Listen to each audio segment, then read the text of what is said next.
when I look at kind of like business model innovation, it's really important, especially now within frontier markets and emerging markets, where kind of like economic development is still kind of growing, and we have purchasing power and we have buying power kind of like being a bit limited.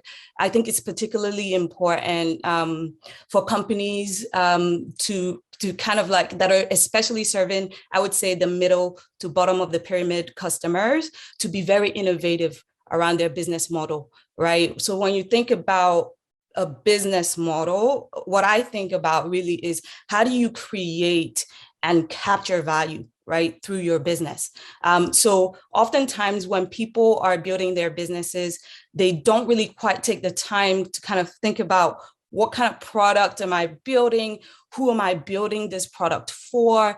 Who am I serving? What is the value that I'm kind of like giving to people? What is the willingness to pay of these individuals? What is their ability to pay? So like some of these key questions are really, really important when you're trying to devise like what a winning business model. And when you think about all of those things, I believe the companies that like do quite well and tend to win in this respect are companies that look at it not in isolation, but with a competitive kind of landscape in mind, right? Because in isolation, any business model could just win. You're the only one in the market. All you have to do is put something out there.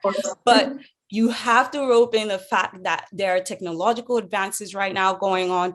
There's also kind of like people that are, your rivals are essentially competing on costs. So thinking about your business model with a competitive landscape in mind is really key, right? So when you look at what is a good business model, what does a good business model feel like? Like, I think a good business model creates what I would consider like I call it a virtual cycle, right? And that being said, it's just like, that allows the business to continue to kind of grow and create a moat and create a competitive advantage that is actually like sustainable, right? So if you look at, for example, just to keep it like, make it a bit topical, if you look at the likes of Apple, right?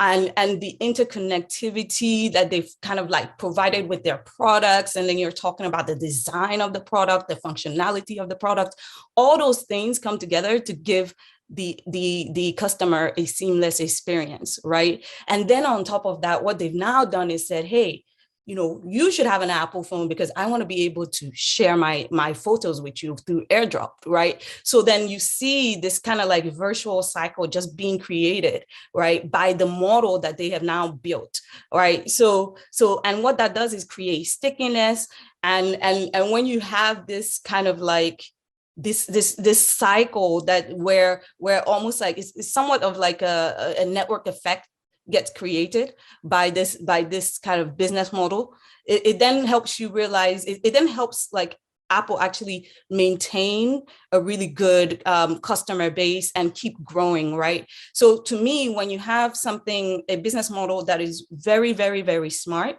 what you see is that as the cycle just kind of like spins, you realize that like the stock of the company, right, and the resources of that company continue to grow, right? You enhance the company's competitive advantage. So smart companies tend to design business models that trigger like this cycle. And over time, what you see is that it expands the value creation for that company. They're able to capture that value.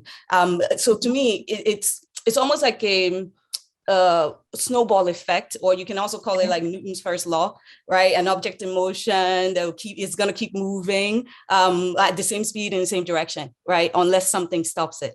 That's what, to me, a really, really good business model does, is create this kind of virtuous cycle that just keeps building on itself and allows you to create a moat and a competitive advantage for your business.